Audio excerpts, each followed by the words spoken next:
काम बहुत अच्छा करते हैं, बहुत अच्छा, लेकिन जब वो लोगों के साथ मिलते हैं ना, बातें करते हैं ना, आप देखो उनकी बातों में कोई गॉडलीनेस नहीं है। जिस दिन एक व्यक्ति की जुबान उसके कंट्रोल में आएगी ना, मैं उस दिन यह बात समझ जाऊंगा कि इन्होंने प्रभु का वचन गंभीरता से लिया। 5 मूर्ख 5 बुद्धिमान। मैं सोच रहा था ये कैटेगरी क्यों बांट रहा है प्रभु।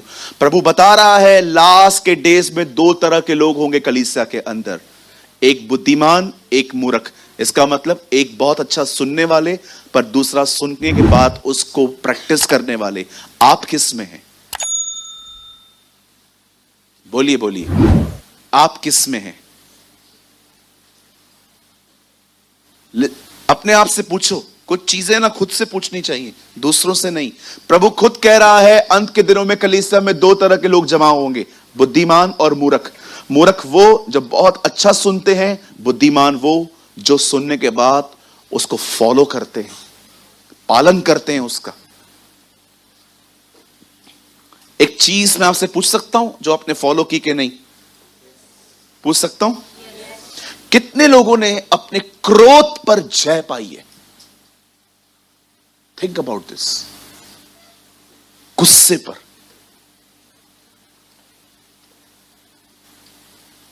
कोई है यहां पर जो ये कह सकता है यस ब्रदर, अब मैंने रूड बोलने पर जय पाई है, अब मैंने क्रोध पर जय पाई है, अब जो वो एटीट्यूड भरा बॉडी लैंग्वेज था ना, उस पर जय पाई है मैंने। आपको पता है जिन भी लोगों का गुस्सा उनके कंट्रोल में नहीं है, आपका भविष्य खतरे में है, आपका फ्यूचर खतरे में है। कुछ लोग को बहुत गुस्सा आता है, इतना गुस्सा आता है, हां मेरे सामने नहीं करते, बहुत गुस्सा आता है कुछ लोगों को। कभी कभी तो गुस्से में गालियां भी निकालते, बर्तन उठा के फेंक देते हैं एक दूसरे के ऊपर। क्या आपने अपने क्रोध पर जय पाई?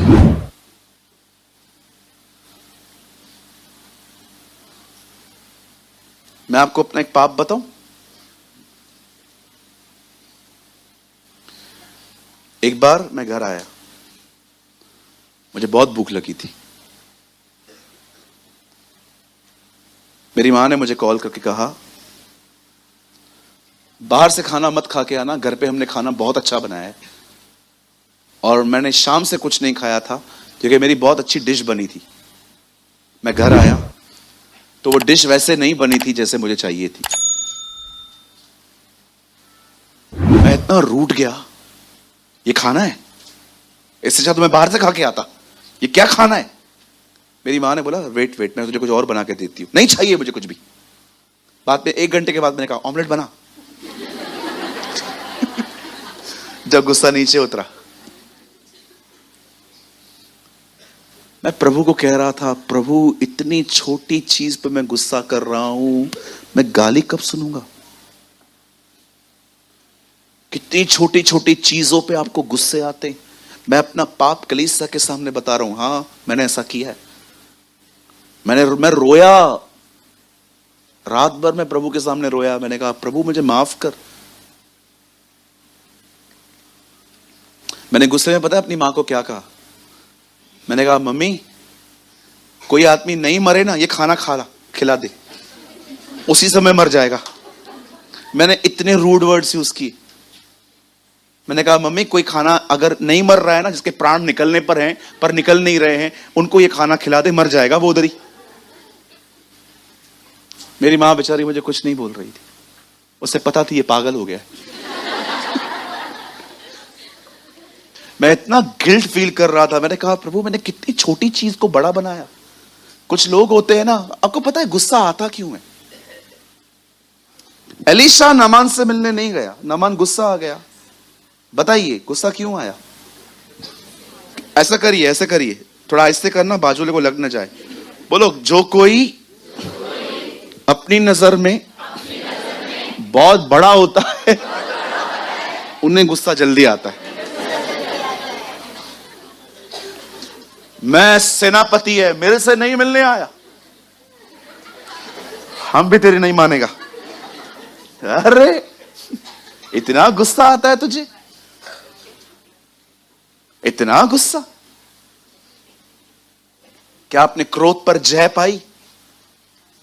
बुधे ने थो, सुनता नहीं है तू? अरे ये कोई बात करने का तरीका है? कुछ बहनों के घर है ना, ट्रेन की तरह इतने बड़े होते, वो बच्चा उधर खेल रहा है, समझो बच्चे का नाम रॉकी है, रोटियां पका रही है, रॉकी, वो सुनेगा? रॉकी, रॉकी, ओ रॉकी, आ, वो उधर से लगा पड़ा है, 5 मिनट, चला चला चला चला चला चला चला चला। रॉकी, कौन मूर्ख है, मां के बच्चा? वो सुनेगा? इतना गड़ा तुम लोग का घर है, तुम लोग को बाइक चाहिए रहती है वहां तक जाने के लिए। अरे मेरी बहन, रोटियां बाजू में छोड़, कान पकड़ के लेके आना उसको। वो सुनेगा? जब आप 4 बार कहोगे उसके बाद आप जाओगे, इधर आ, उसका कॉलर पकड़ पकड़ के चल चल चल। किसने गुस्सा दिलाया? आप खुद जिम्मेदार हैं।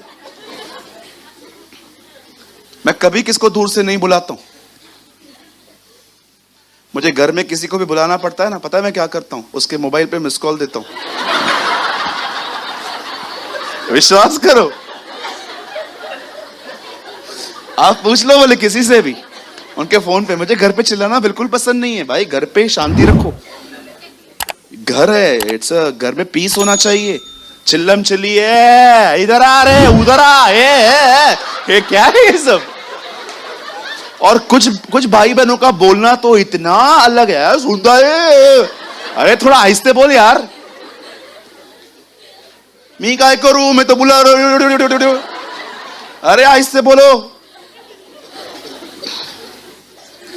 आप बिलीव करो, मेरे घर पे टीवी ज्यादा चलती है ना, आवाज में फोन करके बोलता हूं प्लीज आवाज कम करो, घर है ये, कम करो आवाज, घर पे शांति रखो। जिन घरों में जाओ, आप सोचो हम मर्द कभी कभी कितना कितना थक के आते हैं, और जैसे ही दरवाजे पे पहुंचे घर आने का मन करेगा। धन्य है वे जिनके घरों में शांतियां हैं, उनके मर्द हर रात लौटेंगे।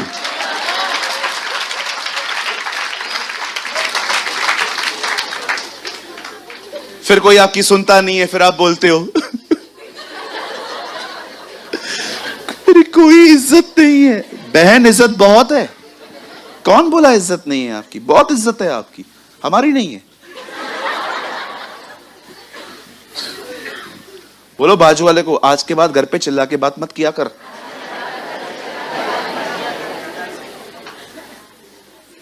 रडियो कंदा है कुछ, रडियो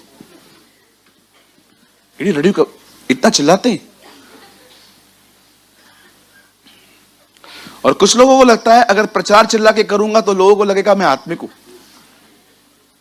नहीं सर, मुझे आज भी याद है, मैं सांगली गया था, एक बहुत सीनियर मैन ऑफ गॉड के सामने मुझे प्रार्थना के लिए कहा गया। तो आपको पता है जब नए नए लोग होते हैं तो हम पास्टर को कितना इंप्रेस करने की कोशिश करते हैं। भले प्रभु दुखी हो, पास्टर खुश। पास्टर के अंदर है ना, मैं यीशु बन जाऊं, यीशु। मैं आया, पास्टर को देखा।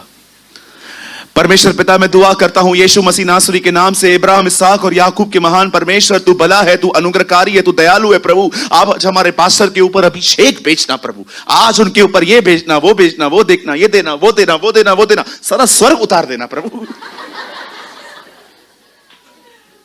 आमीन। पास्टर ने बोला इधर आ। मैं गया, he was a Tamil pastor. तुम भाग क्यों रहा था? आराम से प्रार्थना करो, प्रभु को कोई घाई नहीं है। मैंने कहा यार बात तो सही है। एक्चुअली मैंने किसी से पैटर्न सीख लिया था और कभी परखा भी नहीं था कि सच में मैं इतना भाग क्यों रहा हूं। प्रभु तो आराम से बैठा है ना। कितने लोग हैं यहां पर, मुझे बताइए, जब आप प्रार्थना करते तो प्रभु आपको कहता है जो मांगना है 1 मिनट में ही मांग। एक हुआ नहीं सुनूंगा, और हमारे किराने की लिस्ट इतनी बड़ी है, हम 1 मिनट में पूरी कर देते हैं। आराम से बात करो। उन्होंने मुझे सिखाया, भाग मत। उसके बाद मैंने कभी जल्दबाजी नहीं की। आज मैं आराम से बात करता हूं। मैं किसी नौकर को ऑर्डर नहीं दे रहा हूं, मैं अपने बाप से बात कर रहा हूं। Talk to God. आराम से बैठो, आराम से बैठो। पिता, मैं यीशु के नाम में आपके पास आता हूं, मुझे कुछ बात करनी है आपसे। पिता, मैं ना इन दिनों में कुछ बातों को लेके ना मैं बहुत डिस्टर्ब चल रहा हूं, मैं आपसे शेयर करना चाहता हूं। पिता, बहुत गुस्सा आ रहा है, गुस्से में ना कुछ भी निकल रहा है।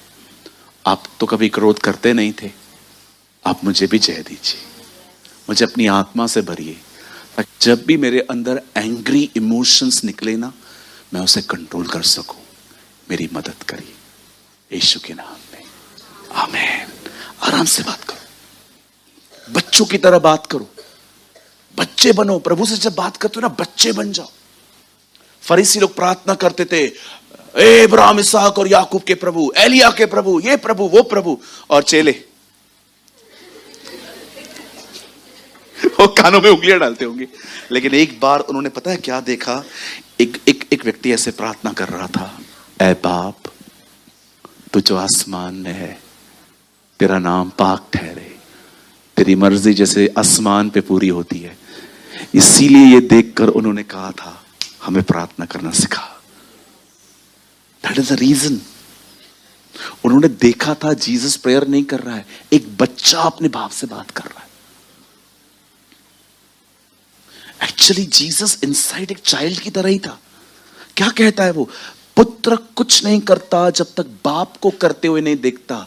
सोचो वो कितना छोटा है। वो कहता है मैं नहीं करता हूं, मैं पहले बाप को देखता हूं, पापा जो करते हैं ना मैं वही करता हूं। He was a child. वो छोटा है। बच्चे बनो, बच्चों की तरह बिहेव करो उसके सामने, बड़े मत बनो। आप जानते हो लास्ट डेज में चर्च के अंदर दो तरह के लोग जमा होंगे, वाइज एंड फूलिश। वाइज पता है कौन है? जो वर्ड को ओबे के लिए सुनते हैं। और पता है फूलिश कौन है? जो नॉलेज के लिए सुनते हैं। हाँ, अच्छी बातें बोलते हो ब्रदर, बहुत अच्छी बात है। मेरा कल मीटिंग है, मैं यही बातें उधर बता देगा। आप जानते हैं अब उन 10 कुंवारियों के पास एक नॉलेज है कि दूल्हा आने वाला है, और अब इन 10 के पास कुप्पियां हैं। आपने नोटिस किया, पुराने नियम में कुप्पियां नबियों के पास थी, उसमें तेल था, पवित्र आत्मा का अभिषेक था। पर नए नियम में वो कुप्पियां कलीसिया को दी गई हैं। अब आपके पास पवित्र आत्मा है। You have a blessed Holi spirit. और देखिए बाइबल क्या कहती है, उन 5 कुंवारियों ने, बाइबल क्या कहती है, वो जो 5 थी उनके पास ऑयल था, लेकिन जो दूसरी 5 थी उनका ऑयल घट गया। कहां घट गया? कुप्पियों में। मशाले बुझी जा रही थी। यहां देखिए सब, यहां देखिए, अगर आप इस मीटिंग से कुछ भी नहीं लेके जा रहे हो ना, सिर्फ ये 3 वर्ड्स लेके जाना, 4-5 वर्ड्स जो मैं भी कहने वाला हूं। याद रखना, इस दुनिया में आपके इमोशन से बड़ा कोई लायर नहीं है। शैल आई रिपीट? इस दुनिया में आपके अंदर से उठने वाले इमोशन से बड़ा कोई लायर नहीं है। ये जो अंदर से आपके फीलिंग्स उठती है ना, इमोशंस जो आपसे बात करते हैं, आपको फील करवाते हैं, नंबर 1 लायर्स हैं आपके इमोशंस। ये आपको किधर भी लेके जाएंगे, ये आपसे व्यभिचार करवाएंगे, ये आपसे दुश्मनी करवा देंगे। यू नो इमोशंस का मतलब क्या होता है? व्हाट आई एम फीलिंग, मैं क्या फील कर रहा हूं। कई बार आपकी फीलिंग्स, आपके इमोशंस इतने बड़े झूठे होते हैं कि आपको पता ही नहीं चलेगा। मैं कितनी बार इनमें फंसा हूं, मुझे कितनी बार चीट किया गया है, मुझे कितनी बार लग रहा था कि ये बंदा मेरा वेल विशर नहीं है, लेकिन एक तरह मुझे परमेश्वर ने झूठा ठहरा दिया कि नहीं, जो तू सोच रहा है वो गलत है। ऐसा कुछ नहीं है, वो तेरे बारे में सोचता तक भी नहीं है। आजकल कभी कभी आप किसी व्यक्ति को देख रहे हो कि उसकी डीपी आपको दिखाई नहीं दे रही है, उसका स्टेटस आपको दिखाई नहीं दे रहा है। सडनली आपको लगता है कि यार, लगता है इसने मेरा नंबर डिलीट कर दिया है या तो उसने मुझे ब्लॉक लिस्ट में डाल दिया है। पर मैं आपको बताऊं कभी कभी क्या होता है, लोग जब व्हाट्सएप को अपडेट करते हैं या कभी कभी वो एक नंबर से दूसरे नंबर पे जाते हैं तो उनकी डीपियां बदल जाती हैं, कुछ नहीं दिखाई देता। या कभी कभी कुछ लोग रहते हैं जिनके पास अपनी टेंशन होती है, बहुत सारी बातें। ये आपको किसने कहा कि किसने आपको ब्लॉक लिस्ट में डाल दिया? इमोशंस। कोई बंदा आपको मिला, उसने आपसे बात की, सॉरी उसने आपको देखा, लेकिन उसने आपको प्रेज द लॉर्ड नहीं कहा और उस दिन आपको ऐसा लगा कि अब इसमें एटीट्यूड आ गया है। क्यों? उसकी जिंदगी में टेंशन नहीं हो सकती? क्या वो हो नहीं सकता किसी बात को लेकर वो लॉस्ट है? 3 हफ्ते इस कलीसिया में एक भाई ने मुझसे बात नहीं की थी। मुझे ऐसा लग रहा था शायद वो मुझसे बात करना ही नहीं चाहता, लेकिन एक दिन मुझे प्रभु ने कहा उसे कॉल कर। मैंने उसे कॉल किया, अपने ऑफिस में बुलाया। मैंने कहा ब्रदर कोई गलती हुई है छोटे भाई से? बोला ब्रदर आप ऐसे क्यों बोल रहे हो? मैंने कहा मैं 3 हफ्तों से देख रहा हूं आप मुझे जाते जाते प्रेज द लॉर्ड भी नहीं बोलते हो। भाई मेरे बड़े भाई हैं वो। उसे कहा ब्रदर आपको पता है मेरी लड़की कहां फंस गई है, मैं बहुत परेशान हो गया। मैंने कहा प्रभु मैं क्या सोचता हूं? Emotions are the biggest liars. भावनाएं सबसे बड़ी झूठी चीजें हैं इन दिनों में। हो सकता है आप जो फील कर रहे हो ना, इट्स टोटली डिसीवफुल। इसीलिए खुदा का पाक कलाम भी कहता है हृदय तो सबसे अधिक धोखा देने वाली वस्तु है, इसमें असाध्य रोग लगा हुआ है। ये मैं नहीं, आपको पता है मैं जो कह रहा हूं ना, बाइबल से 100% सपोर्ट करती है। पढ़ा है आपने? दिल तो सबसे अधिक धोखा देने वाली वस्तु है, इसमें तो असाध्य रोग लगा हुआ है। पता है कौन सा रोग? नेगेटिव। आपको पता है कब इमोशंस आपको कंट्रोल करना स्टार्ट करते हैं? कब आपको फीलिंग्स आपको पकड़ना स्टार्ट करती हैं? आपको पता है व्यभिचार में कौन गिरता है बार बार? जो इमोशनल है। अगर आप इमोशनल हो ना, आप बार बार गिरते रहोगे। अगर आप किसी चेहरे को देखते हैं और आपके अंदर फीलिंग्स उठती हैं और आप उसको पकड़ना नहीं जानते हो, काबू में नहीं करना चाहते हो, कोई आपको नहीं बचा पाएगा। सैमसन को देखिए, कभी कभी तो वो किसी वैश्या के पास चला जाता था, उसे पता नहीं चलता था। आप पढ़ के देखिए, खुदा के कलाम में लिखा है। बहुत सारे लोग पता है क्यों बार बार सेम गुनाहों में गिरते हैं? रीजन क्या है? इमोशनल है वो। आपको पता है यूसुफ क्यों बचा? क्योंकि वो इमोशनल नहीं था। इवन आप पढ़ के देखिए खुदा के पाक कलाम में क्या लिखा है। याकूब को परमेश्वर ने कौन दिया था? लिया के राहेल?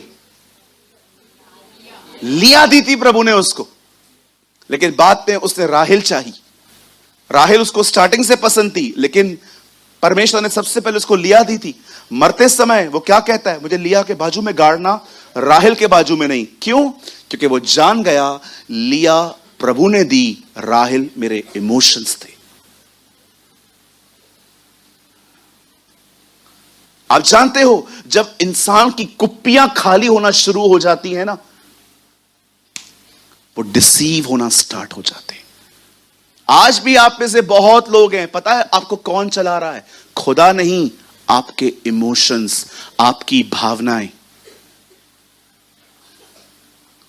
जिस व्यक्ति के जिंदगी में कुप्पी में तेल खत्म होना स्टार्ट हो जाता है ना, उससे इमोशंस काबू करना शुरू कर देते हैं। आप जानते हो वो कुप्पियां जब खत्म होने स्टार्ट हो गई, और जब बाइबल बताती है दूल्हा आया, तो दूल्हे ने क्या कहा? उन 5 को कहा कम तुम अंदर चलो, और वो 5 रह गई। उन 5 के पास क्या नहीं था? आपको पता है? आप पढ़ के देखो, मशालें थी।